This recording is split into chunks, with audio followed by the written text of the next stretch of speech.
Hi everyone, I'm back with another new video on how to install Visual Studio Code in a MacBook. Let's head towards it. Let's open Chrome or the browser of your choice. Search VScode download. Click on the first link, Apple Silicon. It's downloading. Let's wait for a few seconds.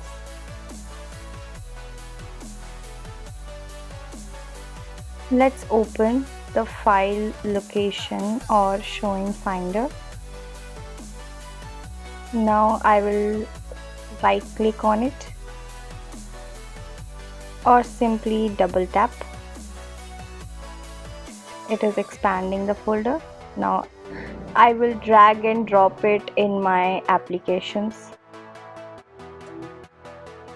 Now I will open Launchpad and I will see where is VS Code. See, here is the Visual Studio Code. Hit open and Visual Studio Code has been downloaded. Let's create new file.